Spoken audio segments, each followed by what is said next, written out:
Our long day's journey in tonight has come to an end on this, the eve of the first Democratic debate. If you've been watching, and if you just saw that, then you know Steve Kornacki has been taking the road to Miami along I-95 through 14 states and the District of Columbia.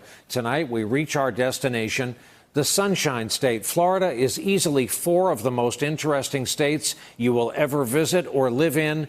Miami, Steve Kornacki, back at the big board tonight. Let me see it. Hello, Steve.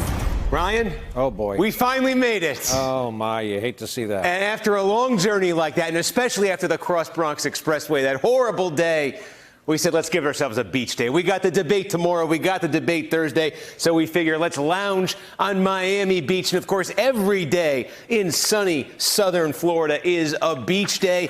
I'm a northerner. I'm kind of partial to winter, to be honest. So I actually looked this up when I got down here. I said, have they ever had a winter day in Miami? Has it ever snowed in Miami? And guess what? Once. I take you back to January 19th, 1977. They call it the Blizzard of 77 in Miami. Look at this. Enough snow that you could write the date on the windshield of your car. Snow in Miami, the headline. How much did they get? We're talking about a good 1/4 of an inch. At most. It's officially listed in the record books as trace amounts, as a dusting of snow. The only time in the 20th century, the only time in the 21st century so far as well, that it actually snowed in Miami. So we're lucky we didn't get a snow day. We got a beach day today, but we're getting ready because tomorrow, of course, we get serious about the presidential race. We got the debates the next 2 nights. We're going to be talking about Florida this week. We're going to be talking about it throughout the campaign because it feels like every presidential campaign comes down to what Tim Russert said here almost 2 decades ago: Florida, Florida, Florida. And it hasn't always been that way. It just feels like it, and that has to do with what happened on that night, November 7th, 2000, when Florida became the Florida we know today. We thought we would take you through what that was all about. It was election night 2000. It was Bush. It was Gore. It was a close race early in the night.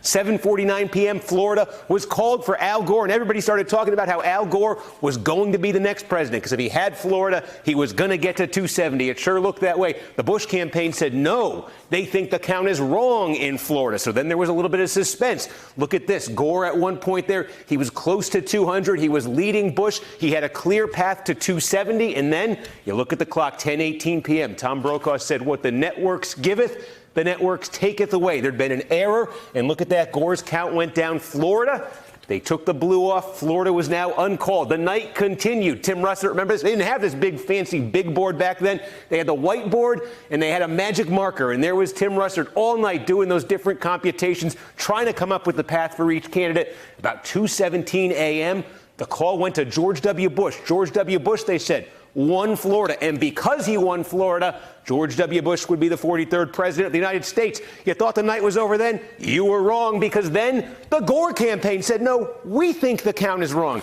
And the count got changed. Gore retracted his concession to George W. Bush. They stopped him at the last minute before he made the speech.